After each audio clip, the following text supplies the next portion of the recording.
नमस्कार, मैं चिराग गुप्ता स्वागत करता हूं आपके अपने YouTube चैनल चिराग इंस्टीट्यूट ISPCS में। आज हम लोग चर्चा करेंगे क्लास 6 एनसीईआरटी चैप्टर 6 हिस्ट्री का टॉपिक है नए प्रश्न नए विचार और इनसे संबंधित जितने भी तथ्य हैं उन सभी को देखने का प्रयास करते हैं। तो चलिए बिना किसी देरी के शुरू करते हैं। जैसा कि आज का हमारा टॉपिक ही है कि नए प्रश्न और नए विचार। ठीक है, अनघा एक पात्र है, ठीक है ना, एक लड़की है जिसको ध्यान में रख करके इस चैप्टर को आगे की तरफ ले जाया गया है। तो क्या लिखा है, चलिए हम लोग पढ़ते हैं। आज पहली बार अपने विद्यालय की ओर से सैर पर जा रही थी अनघा नाम की एक लड़की। इसके लिए उसे देर रात पुणे या जो कि महाराष्ट्र से वाराणसी उत्तर प्रदेश की ट्रेन पकड़ी। स्टेशन पर अनघा को छोड़ने आई उसकी माँ ने अध्यापिका से कहा, यानी कि उसके टीचर से कहा कि बच्चों को बुद्ध के बारे, बुद्ध यानी कि गौतम बुद्ध के बारे में, किसके बारे में, गौतम बुद्ध के बारे में जानकारी देने के लिए। बुद्ध का अर्थ क्या होता है यह भी आपसे एग्जाम में पूछा गया है। तो बुद्ध का अर्थ होता है आपका ज्ञान, यह भी आप ध्यान में रखेंगे। गौतम बुद्ध के बारे में बताने के साथ साथ उन्हें सारनाथ दिखाने भी ले गए। सारनाथ ये वही स्थान है जहां पे गौतम बुद्ध ने सबसे पहला अपना क्या दिया था, उपदेश दिया था। यह भी आप ध्यान में रखेंगे, ठीक है। लेकिन वही आपसे अगर एग्जाम में पूछे कि गौतम बुद्ध ने सबसे ज्यादा अपना उपदेश कहां पे दिया था, तो इसका आंसर हो जाएगा श्रावस्ती में दिया था। ठीक है, तब इसका आंसर हो जाएगा श्रावस्ती। ठीक है, श्रावस्ती। और बीपीएससी के पर्पज से अगर आपसे एग्जाम में पूछे तो कौन सा सबसे मतलब कि पूर्णिया के बाद सबसे कम पढ़ा लिखा जो मतलब कि जो जिला है, ठीक है, तो वो कौन सा जगह है, वो आपका श्रावस्ती है। ये भी आप ध्यान में रखेंगे। ठीक है, वापस एक बार रिपीट करता हूँ। बुद्ध, गौतम बुद्ध के बारे में बताया जा रहा है। बुद्ध का अर्थ क्या है, बुद्ध का अर्थ ज्ञान है। उन्होंने अपना उपदेश सबसे पहले कहाँ दिया था, सारनाथ में दिया था। सबसे ज्यादा उपदेश उन्होंने कहाँ दिया था, तो वो दिया था आपका श्रावस्ती में। ठीक है, अगला है बुद्ध की कहानी। बुद्ध यानी कि गौतम बुद्ध की कहानी। स्टार्ट करते हैं गौतम बुद्ध के बारे में। Very very important. ठीक है, बौद्ध धर्म के संस्थापक सिद्धार्थ, गौतम बुद्ध के बचपन का नाम क्या था, सिद्धार्थ था। ठीक है ना, बाद में उनका नाम गौतम बुद्ध पड़ा। ठीक है, ज्ञान प्राप्ति के बाद जिन्हें गौतम के नाम से भी जाना जाता है, उनका जन्म लगभग 2500 वर्ष पूर्व हुआ था। यह वह समय था जब लोगों के जीवन में तेजी से परिवर्तन हो रहे थे। जैसा कि तुमने अध्याय 6 नहीं होगा, या अध्याय 5 में पढ़ा। महाजनपदों के बारे में हम लोगों ने ऑलरेडी क्लास चैप्टर 5 में हम लोगों ने डिस्कस कर चुके हैं। टोटल 16 महाजनपद थे। ठीक है, 16 महाजनपद कौन कौन से थे, मगध, अंग, काशी, कौशल, अवंती, अस्मक, वज्जी, मल, चेदि, वत्स, कुरु, पांचाल, मत्स्य, सूरसेन, गांधार, कंबोज। ये 16 महाजनपद याद करना बहुत ही ज्यादा जरूरी है, क्योंकि आपसे एग्जाम में पूछा जा सकता है कि कौन से इनमें से कौन से हैं जो महाजनपद नहीं है। तो आपके पास 4 ऑप्शन दे दिए जाएंगे और ये पूछा जाएगा कि कौन सा नहीं है, तो आपको टिक करना होगा। या फिर 4 ऐसे जगहों का नाम दे दिया जाएगा जिसमें यह पूछा जाएगा कि कौन सा ऐसा ऑप्शन में है जो महाजनपद नहीं है, या फिर कौन सा महाजनपद है।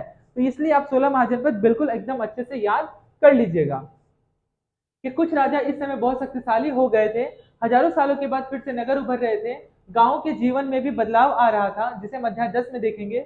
बहुत से विचारक इन परिवर्तनों को समझने का प्रयास कर रहे थे। वे जीवन के सच्चे अर्थ को भी जानना चाह रहे थे। बुद्ध क्षत्रिय थे, तो यह भी आपसे एग्जाम में पूछा जाएगा। 4 ऑप्शन दे दिया जाएगा। ठीक है ना, 1 2 3 4। ब्राह्मण थे, क्षत्रिय थे, वैश्य थे, शूद्र थे। इसका आंसर क्या हो जाएगा, गौतम बुद्ध क्या थे, क्षत्रिय थे। जो किस नामक एक छोटे से गण से संबंधित थे, ये सात के गण से क्या थे, संबंधित थे। गण और जन और संघ के बारे में हम लोग ऑलरेडी क्लास 6 हिस्ट्री चैप्टर 5 में हम लोग डिस्कस कर चुके हैं कि बौद्ध धर्म और जैन धर्म दोनों ही गण से संबंध रखते थे। ठीक है, यह भी आप ध्यान में रखेंगे। युवावस्था में ज्ञान की खोज में उन्होंने घर के सुखों को छोड़ दिया था। घर के सुखों को उन्होंने छोड़ा, वही क्या कहलाया, महाभिनिस्मीक्रमण। यह भी आप ध्यान में रखेंगे। गृह त्याग क्या कहलाया, महाभिनिस्मीक्रमण। जब उन्होंने गृह को त्यागा, जब उन्होंने अपना घर को छोड़ दिया, तो वो क्या कहलाया, महाभिनिस्मीक्रमण। जब उन्हें ज्ञान की प्राप्ति हुई, जब उन्हें ज्ञान की प्राप्ति हुई तो क्या कहलाया, वो धर्म चक्र प्रवर्तन। प्रवर्तन, यह भी आपसे एग्जाम में पूछा है। ठीक है, जब उन्होंने शरीर को त्यागा, है ना, जब उन्होंने देह त्यागा, तो वो क्या कहलाया, महापरिनिर्वाण। महा महापरिनिर्वाण।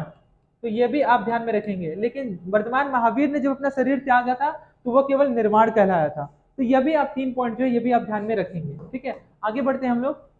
बुद्ध क्षत्रिय थे तथा सख्य नामक एक छोटे से गढ़ से संबंधित थे। युवावस्था में ज्ञान की खोज में उन्होंने घर के सुखों को छोड़ दिया। अनेक वर्षों तक भ्रमण करते रहे तथा अन्य विचारकों से मिलकर चर्चा करते रहे। अंततः ज्ञान प्राप्ति के लिए उन्होंने स्वयं ही रास्ता ढूंढने का निश्चय किया। इसके लिए उन्होंने बौद्ध गया, जो कि बिहार में एक पीपल के नीचे कई दिनों तक तपस्या की। अंततः उन्हें ज्ञान प्राप्त हुआ। इसके बाद वे इसके बाद से वे बुद्ध के रूप में जाने गए। यहाँ से वे वाराणसी के निकट स्थित सारनाथ गए, जहाँ पे इन्होंने अपना पहला उपदेश दिया। ज्ञान प्राप्ति उन्हें कहाँ पे हुई? ज्ञान की प्राप्ति उन्हें पीपल पेड़ के नीचे हुई। ठीक है, कहाँ पे हुई? वाराणसी पीपल के पेड़ के नीचे हुई। ठीक है, बोध गया में हुई। ठीक है, ये आप ध्यान में रखेंगे, जो कि धर्म चक्र प्रवर्तन कहलाया। उन्होंने पहली बार उपदेश दिया। कुशीनारा में इनके क्या हो गए? मृत्यु से पहले का शेष जीवन उन्होंने पैदल ही एक स्थान से दूसरे स्थान की यात्रा करने और लोगों को शिक्षा देने में व्यतीत किया। कुशीनारा ही आज के डेट में क्या है? आपका कुशीनगर है, जो कि उत्तर प्रदेश राज्य में अवस्थित है। कुशीनारा ही क्या है? आपका कुशीनगर है। यह भी आप ध्यान में रखेंगे, जहां पे उन्होंने अपने शरीर को त्यागा और जो कि क्या कहलाया? महापरिनिर्वाण। यह भी आप ध्यान में रखेंगे। अगला है, नेक्स्ट है आपका कि बुद्ध ने शिक्षा दी कि यह जो जीवन है कष्टों और दुखों से भरा हुआ है, और ऐसा हमारी इच्छा और लालसाओं जो हमेशा पूरी नहीं हो सकती। हमारी जो इच्छाएं, चाहे जितनी भी हमें धन हम कितना ही अर्जन क्यों ना कर ले, हम जितना भी सुखों को क्यों ना भोग लें, लेकिन हमारी जो इच्छाएं हैं वो कभी भी समाप्त नहीं हो सकती है। ठीक है, कि कारण होता है कभी कभी हम जो चाहते हैं वो प्राप्त कर लेने के बाद भी हमें संतुष्ट नहीं होते हैं, एवं और अधिक अथवा अन्य वस्तुओं को पाने की इच्छा या फिर लालसा करने लगते हैं। बुद्ध ने इस लिप्सा, ठीक है, इस लिप्सा को तृष्णा कहा है। क्या कहा है? तृष्णा कहा है।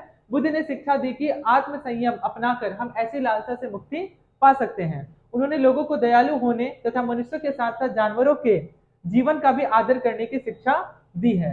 वे मानते थे कि हमारे कर्मों के परिणाम, चाहे वे अच्छे हो या बुरे, हमारे वर्तमान जीवन के साथ साथ बाद के जीवन को भी प्रभावित करते हैं। ये आप देख पा रहे हैं, जैसे कि सारनाथ स्तूप है, कहाँ पे है? यह वाराणसी में है। ठीक है, वाराणसी, जिसे बनारस भी कहते हैं। ठीक है, बनारस जो कि किस राज्य में अवस्थित है? यह अवस्थित है आपका उत्तर प्रदेश में।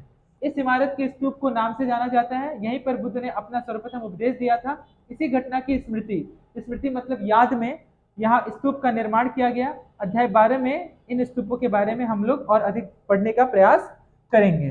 जैसा कि आप देख पा रहे हैं, ये जो स्तूप है, ठीक है, यही स्तूप है जो कि बनारस के निकट, बनारस में वाराणसी में अवस्थित है। ठीक है, जहाँ पे उन्होंने अपना पहला उपदेश दिया था। ठीक है, नेक्स्ट देखते हैं। अगला है आपका कि बुद्ध ने अपनी शिक्षा सामान्य लोगों की प्राकृत भाषा में दी। यह भी आपसे एग्जाम में पूछा जा सकता है कि कौन सी भाषा में दी? प्राकृत भाषा में दी। इससे सामान्य लोग भी उनके संदेश को समझ सके। उन्होंने प्राकृतिक या फिर रीजनल लैंग्वेज में ही क्यों प्रमोट किया, या फिर रीजनल लैंग्वेज में ही क्यों अपना उपदेश दिया? ताकि जन जन तक उनकी बातें सभी लोगों तक आसानी से पहुंच सके। वेदों की रचना के लिए किस भाषा का प्रयोग हुआ था? बुद्ध ने कहा कि लोग, अगला है कि बुद्ध ने कहा कि लोग किसी शिक्षा को केवल इसीलिए नहीं स्वीकार करें क्योंकि यह उनका उपदेश है, बल्कि वे उसे अपने विवेक से मापे। आओ देखें उन्होंने ऐसा किस प्रकार किया होगा। अगला है आपका किस्सा गौतमी की एक कहानी है, जो कि हम लोग पढ़ते हैं। क्या लिखा हुआ है कि यह बुद्ध के विषय में एक प्रसिद्ध कहानी है। यह एक समय की बात है कि किस्सा गौतमी नामक एक स्त्री का पुत्र मर गया था। इस बात से वह इतनी ज्यादा दुखी हो गई कि वह अपने बच्चे को गोद में लिए नगर की सड़कों पर घूम घूम कर लोगों से प्रार्थना करने लगी कि कोई उसके पुत्र को जीवित कर दे। एक भला व्यक्ति उसे बुद्ध के पास जाने के लिए ले गया। ठीक है, किस्सा गौतमी एक स्त्री थी, ठीक है, जिसके बेटे की मृत्यु हो गई थी और इधर उधर भटक रहे थे कि कोई ऐसा व्यक्ति मिल जाए जो मेरे बेटे को क्या करे, जन्म दे दे। तो वहीं पे एक आदमी मिलता है जो क्या सलाह देता है कि एक बार तुम जाकर के गौतम बुद्ध से जाकर के मिलो। तो बुद्ध के पास जैसे ही वो पहुंचती है तो बुद्ध ने कहा कि मुझे एक मुट्ठी सरसों के बीज ला कर दो। ध्यान दीजिएगा, उन्होंने क्या कहा कि मुझे एक मुट्ठी सरसों के बीज लाकर दो, मैं तुम्हारे पुत्र को जीवित कर दूंगा। किस्सा गौतमी बहुत प्रसन्न हुई, पर जैसे वह बीज लाने के लिए जाने लगी तभी बुद्ध ने उसे रोका और कहा, ये बीज एक ऐसे घर से मांग कर लाना जिस घर में कोई भी व्यक्ति न मरा हो। ठीक है ना, जहाँ किसी की मृत्यु ना हुई हो। ठीक है ना, तो किस्सा गौतमी बिना गौतम बुद्ध के बातों को सोचे हुए, क्योंकि ऐसा कोई घर हो ही नहीं सकता कि जहाँ पे किसी व्यक्ति की मृत्यु हुई ही ना हो।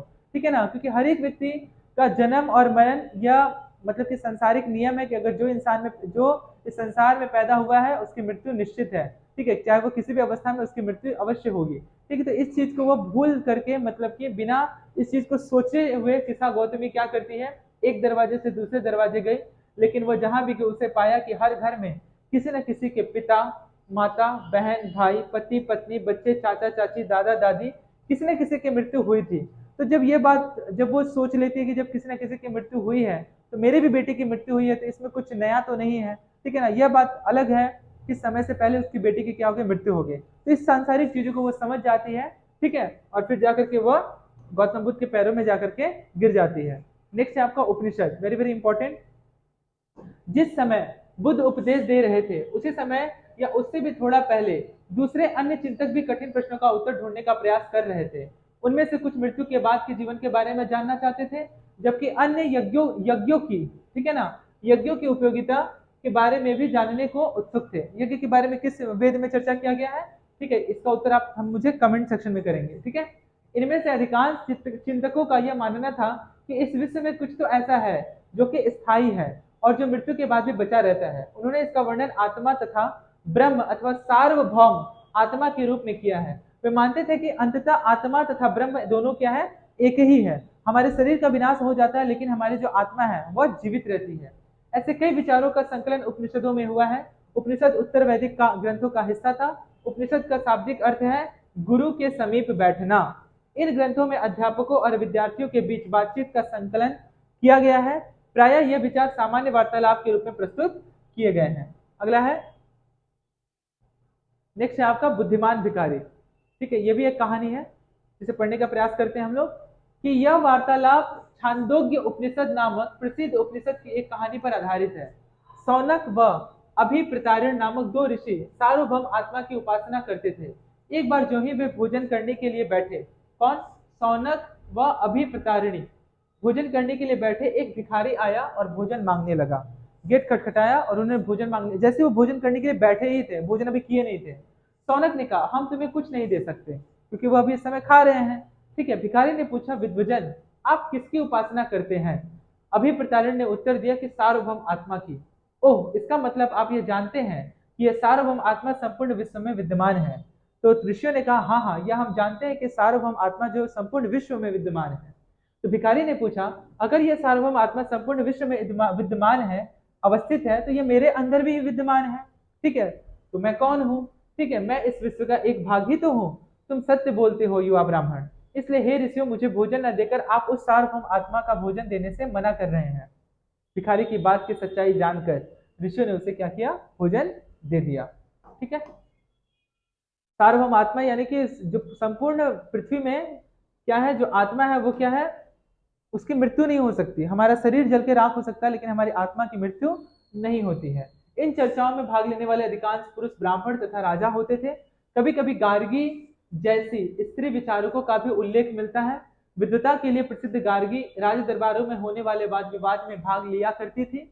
निर्धन व्यक्ति इस तरह के वाद विवाद में बहुत कम ही हिस्सा लेते थे। इस तरह का एक प्रसिद्ध अपवाद सत्यकाम जाबाल का है। सत्यकाम जाबाल का नाम उसकी दासी माँ के नाम पर पड़ा। सत्यकाम के मन में सत्य जानने की तीव्र जिज्ञासा उत्पन्न हुई। गौतम नामक एक ब्राह्मण ने उन्हें अपने विद्यार्थी के रूप में स्वीकार किया तथा वह अपने समय के सर्वाधिक प्रसिद्ध विचारकों में से एक बन गए। उपनिषदों के कई विचारों का विकास बाद में प्रसिद्ध विचारक शंकराचार्य के द्वारा किया गया, जिनके बारे में तुम कक्षा 7 में पढ़ोगे। अगला है आपका व्याकरणविद पाणिनि, वेरी वेरी इंपॉर्टेंट। इस युग में कुछ अन्य विद्वान भी खोज कर रहे थे। उन्हीं प्रसिद्ध विद्वानों में एक थे पाणिनि ने, जो कि संस्कृत भाषा के व्याकरण की रचना की। तो ये एग्जाम में पूछा जा सकता है और एग्जाम में पूछा भी गया है कि संस्कृत भाषा के व्याकरण की रचना किसने की, तो उसकी रचना पाणिनि ने की। ये भी आप ध्यान में रखेंगे। उन्होंने स्वरों और व्यंजनों को एक विशेष क्रम में रखकर उनके आधार पर सूत्रों की रचना की।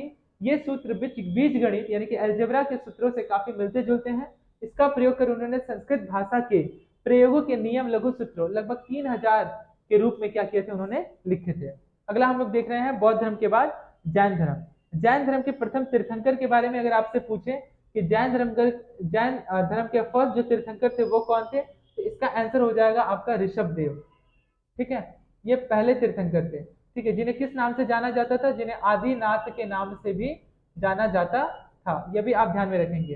23वें तीर्थंकर कौन थे, तो 23वें तीर्थंकर का नाम था आपका पार्श्वनाथ, ठीक है, यह भी आप ध्यान में रखेंगे। और जो 24वें तीर्थंकर थे वह थे आपके वर्धमान महावीर, ठीक है, वर्धमान महावीर। तो फर्स्ट तीर्थंकर ऋषभदेव, 23वें तीर्थंकर पार्श्वनाथ और 24वें तीर्थंकर थे आपके वर्धमान महावीर। इसी युग में अर्थात लगभग 2500 वर्ष पूर्व जैन धर्म के सार्वभौमिक सर्वाधिक महत्वपूर्ण विचारक वर्धमान महावीर ने भी अपने विचारों का प्रचार प्रसार किया। वह वज्जी संघ के लिच्छवी कुल के एक क्षत्रिय राजकुमार थे। इस संघ के, तो यहाँ से देखिए कितना क्वेश्चन बना, वो किस कुल के थे, तो वो थे आपके वज्जी संघ के। वज्जी संघ के थे, किस कुल के थे, तो वो थे लिच्छवी कुल के। तो वो कैसे राजकुमार थे, तो वो थे क्षत्रिय राजकुमार थे। क्षत्रिय गौतम बुद्ध भी थे, क्षत्रिय आपके वर्धमान महावीर भी थे, वो भी गण से संबंध रखते थे, ये भी गण से संबंध रखते थे। इस संघ के विषय में तुमने अध्याय 6 में पढ़ा है, यानी कि अध्याय 6 में नहीं, अध्याय 5 में पढ़ा है। 30 वर्ष की आयु में उन्होंने घर छोड़ दिया था, ठीक है, और जंगल में रहने लगे। 12 वर्ष तक एग्जाम में पूछा है कि कितने वर्षों के बाद, कठिन तपस्या करने के बाद उन्हें ज्ञान की प्राप्ति हुई। 12 वर्ष तक उन्होंने कठिन एवं एकांकी जीवन व्यतीत किया, इसके बाद उन्हें ज्ञान की प्राप्ति हुई। यानी कि 30 वर्ष में उन्होंने गृह त्यागा और 12 वर्ष की उम्र में उनको ज्ञान की प्राप्ति हुई। यानी कि कितने उम्र में उनको ज्ञान की प्राप्ति हुई, तो 42 वर्ष की अवस्था में उन्हें ज्ञान की प्राप्ति हुई। और वही आपसे पूछा जाएगा कि गौतम बुद्ध ने कितने वर्ष की अवस्था में अपने गृह त्यागा था, तो इसका आंसर हो जाएगा 29 वर्ष की अवस्था में, ठीक है। उन्होंने घर को छोड़ा था 29 वर्ष की अवस्था में, और वही आपका वर्धमान महावीर ने गृह त्यागा था 30 वर्ष की अवस्था में। दोनों आप ध्यान में रखेंगे, ठीक है, वेरी वेरी इंपॉर्टेंट। उनकी शिक्षा सरल थी। सत्य जानने की इच्छा रखने वाले प्रत्येक स्त्री व पुरुष को अपना घर छोड़ देना चाहिए। उन्हें अहिंसा के नियमों का कड़ाई से पालन करना चाहिए, अर्थात किसी भी जीव को न तो कष्ट देना चाहिए और न ही उसकी हत्या करनी चाहिए। महावीर का कहना था, सभी जीव जीना चाहते हैं, सभी के लिए जीवन प्रिय है। महावीर ने अपनी शिक्षा, महावीर ने अपनी जो शिक्षा है, ठीक है, वो प्राकृत में दी थी। और गौतम बुद्ध ने भी जो अपना जो पहला जो उपदेश दिया था वो सारनाथ में, वो भी उन्होंने प्राकृत भाषा में ही दी थी, ताकि जन जन तक उनकी बात जो है वो पहुंच सके, ठीक है। यही कारण है कि साधारण जन भी उनके तथा उनके अनुयायियों, उनके फॉलोवर्स की शिक्षाओं को समझ सके। देश के अलग अलग हिस्सों में प्राकृत के अलग अलग रूप प्रचलित थे। प्रचलन क्षेत्र के आधार पर ही उनके अलग अलग नाम थे। जैसे मगध में बोली जाने वाली प्राकृत क्या कौन सी भाषा कहलाती थी, मगधी कहलाती थी। जैन नाम से जाने गए महावीर के अनुयायियों को भोजन के लिए भिक्षा मांग कर सादा जीवन बिताना होता था। उन्हें पूरी तरह से ईमानदार होना पड़ता था तथा चोरी न करने की उन्हें सख्त हिदायत थी। उन्हें ब्रह्मचर्य, ठीक है, ब्रह्मचर्य का पालन करना होता था। पुरुषों को वस्त्रों सहित सब कुछ त्याग देना पड़ता था। ये भी आप ध्यान में रखेंगे। अगला है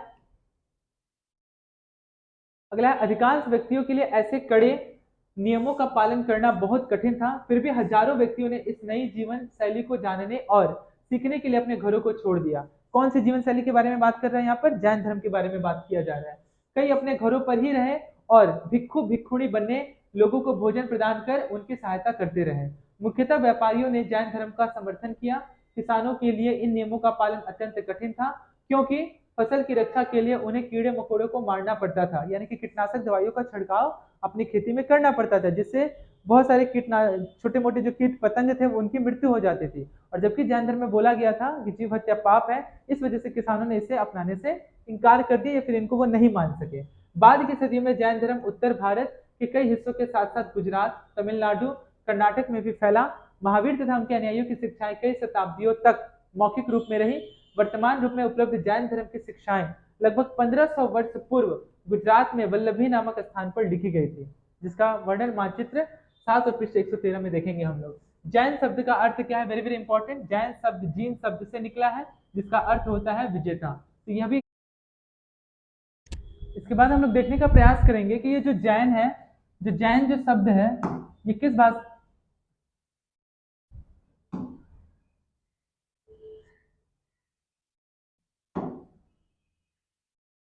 इसके बाद हम लोग देखने का प्रयास करेंगे कि ये जो जैन है, जैन शब्द जो है जीन शब्द से निकला है, जिसका अर्थ है आपका विजेता। यह भी आप ध्यान में रखेंगे कि अधिकांश व्यक्तियों के लिए ऐसे कड़े नियमों का पालन करना बहुत ही कठिन था, फिर भी हजारों व्यक्तियों ने इसे नई जीवन शैली को जानने और इसे अपनाने से मना कर दिया, ठीक है, जो कि हम लोग ऑलरेडी इसके बारे में डिस्कस कर चुके हैं। अब हम लोग आगे देखेंगे संघ के बारे में, कि आखिर में संघ में क्या लिखा गया। कि संघ में लिखा गया है कि महावीर तथा बुद्ध, जैसा कि हम लोग पहले डिस्कस कर चुके हैं कि महावीर तथा बुद्ध दोनों का ही मानना था कि घर का त्याग करने पर ही सच्चे ज्ञान की प्राप्ति हो सकती है। ऐसे लोगों के लिए उन्होंने संघ नामक संगठन बनाया, जहां पर घर का त्याग करने वाले लोग एक साथ पूरी तरह से रह सके, ठीक है। और वही क्या कहलाने लगा, विहार कहलाने लगा, ठीक है, विहार। यही आगे चल करके क्या हो गया, बिहार हो गया, जो कि आज के डेट में आप क्या देखते हैं, एक राज्य के रूप में जिसे देखते हैं, ठीक है। अगला है कि संघ में रहने वाले बौद्ध भिक्षुओं के लिए बनाए गए नियम विनय पिटक नामक ग्रंथ में मिलते हैं। विनय पिटक से हमें पता चलता है कि संघ में पुरुषों और स्त्रियों के रहने की अलग अलग व्यवस्थाएं थी।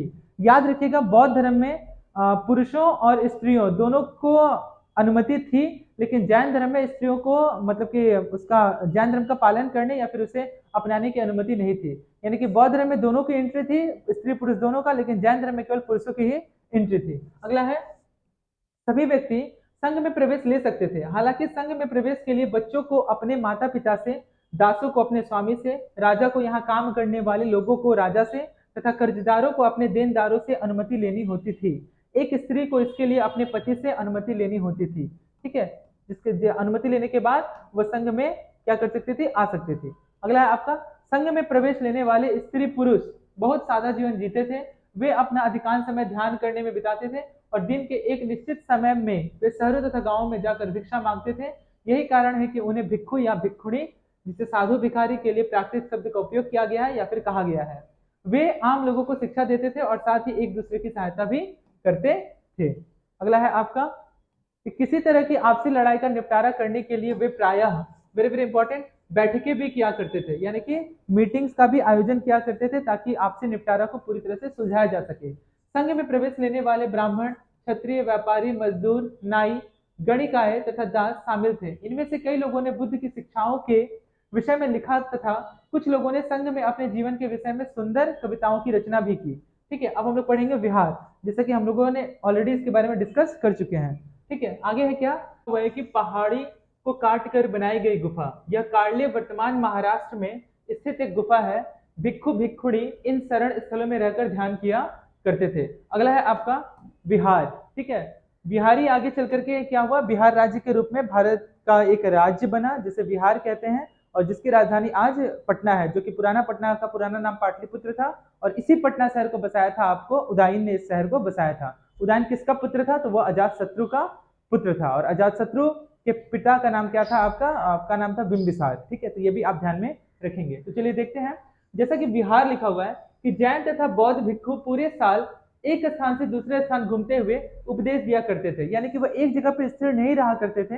ठीक है, जिसकी वजह से केवल वर्षा ऋतु में जब यात्रा करना कठिन हो जाता था तो वे एक स्थान से ही पर ही निवास करते थे। ऐसे समय वे अपने अनुयायियों द्वारा उद्यानों में बनवाए गए, उद्यानों यानी बगीचों में बनाए गए अस्थायी निवासों में अथवा पहाड़ी क्षेत्रों की प्राकृतिक गुफाओं में रहते थे। जैसे जैसे समय बीतता गया, जैसे जैसे समय बीतता गया, भिक्षु भिक्षुणियों ने स्वयं तथा उनके समर्थकों ने अधिक स्थायी शरण स्थलों की आवश्यकता का अनुभव किया।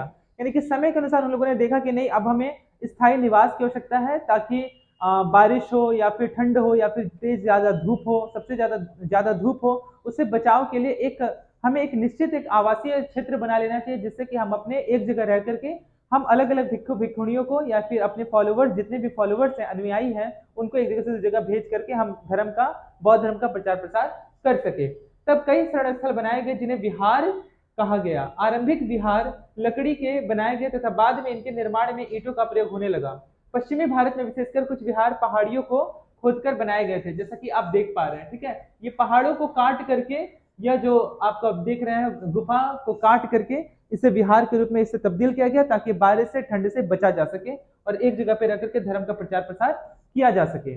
आगे देखते हैं हम लोग कि एक बौद्ध ग्रंथ से ज्ञात होता है। तो एक बौद्ध ग्रंथ से क्या ज्ञात होता है, जिस तरह महासागरों में मिलने पर नदियों की अलग अलग पहचान समाप्त हो जाती है, ठीक उसी तरह बुद्ध के अनुयायी जब भिक्षुओं की श्रेणी में प्रवेश करते हैं तो वे अपना वर्ण, श्रेणी, परिवार सब त्याग देते हैं। प्राय किसी धनी व्यापारी, राजा अथवा भूस्वामी द्वारा दान में दी गई भूमि पर विहार का निर्माण किया होता था। स्थानीय व्यक्ति भिक्षु भिक्षुणियों के लिए भोजन, वस्त्र, दवाइयां लेकर आते थे, जिसके बदले वे भिक्षु और भिक्षुणी लोगों को शिक्षा देते थे। आगे आने वाली शताब्दियों में बौद्ध धर्म उपमहाद्वीप के विभिन्न हिस्सों के साथ साथ बाहरी क्षेत्रों में भी फैल गया। अध्याय 10 में तुम इनके बारे में अधिक से पढ़ोगे। अगला है आपका आश्रम व्यवस्था। आश्रम व्यवस्था जो कि 4 भागों में पूरी तरह से विभक्त था। ठीक है, ब्रह्मचर्य, गृहस्थ, वानप्रस्थ, संन्यास। ठीक है, ये 4 भागों में विभक्त था। ब्रह्मचर्य का काम था पढ़ना पढ़ाना, गृहस्थ का काम था शादी करके अपने घर की देखभाल करना।